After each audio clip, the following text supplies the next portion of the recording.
Good morning, students. Today we are starting our new chapter, the digestive system, and in this chapter we will discuss about the structure of this digestive system. Basically, it is a introductory part of this chapter. So, why we need food? We all know that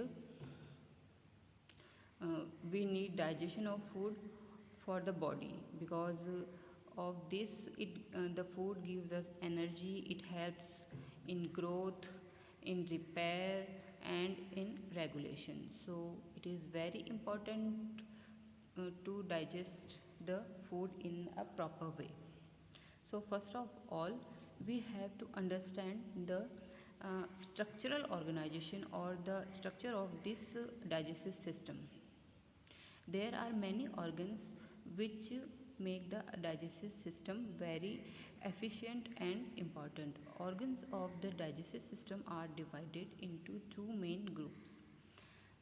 The first is gastrointestinal tract or the GI tract, and the second one is accessory structures. GI tract is continuous tube extending through the ventral cavity from the mouth to anus, and it consists of the mouth, oral cavity, oropharynx, esophagus, stomach, small intestine, large intestine, rectum, and anus. And the accessory structure include the teeth, tongue, oral cavity, some salivary glands, liver, gallbladder, and pancreas. So, in this diagram, all the organs are shown, the structure, the accessory organs, and as well as the main part of the digestive system like liver, gallbladder, stomach, the mouth, salivary glands, small intestine, large intestine, etc. Now first we will see digestion in mouth. In our mouth or the oral cavity, there are salivary glands are present, which secrete saliva about 1 liter per day, and very little is secreted while we sleep, because as we awaken we found that our mouth is dry. And there are three main pairs of salivary glands. First is parotid. This is the largest pair of salivary gland and in front of and below the ears. This is the position of this gland. We can see it in the diagram. It secretes the saliva to the cheek area and mumps swelling of these glands. Mumps are known as the swelling of these glands. Second is the submandibular. It is at the angle to the jaw and it secretes under the tongue. Third one is sublingual glands. It is also situated under the tongue and it secretes under the tongue. So these are three salivary glands, and these glands secrete the saliva. Saliva is made up of three main components: serous, mucus, and there are some salts, antibodies, and substances that kill the bacteria. So because of this saliva, it lubricates the food we have, and it's secreted by the sublingual and the submandibular glands. This is mucus. And serous is a thin watery secretion that contains digestive enzyme, and it is secreted by the parotid and submandibular glands. So these are the components of saliva. Then the next accessory organ is teeth.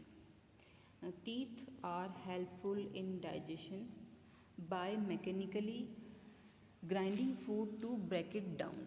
They break food into small pieces, and teeth are rooted in soft on bony ridges in the jaw bones. This is the structure of a teeth.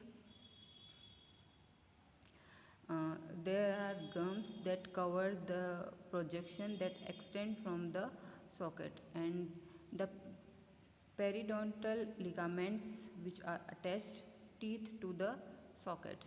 So, teeth are also very helpful in the digestion, and actually the digestion start in the mouth.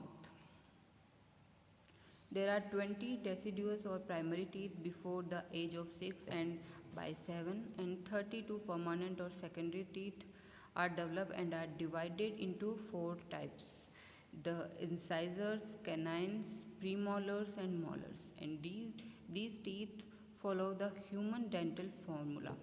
There is a fixed dental formula for human. This is chew 1, 2, 3. After that, there is tongue. The tongue made of skeletal muscle manipulates the food during mastication, and it also contains taste buds to detect taste sensation. Food particles are mixed with saliva during mastication, resulting in a moist lump called the bolus for easier passage into the pharynx. So, it is the tongue is very helpful to mix up the saliva in the food, and because of the taste bud, it is which gives us taste of food. So we can say that the taste buds are very important.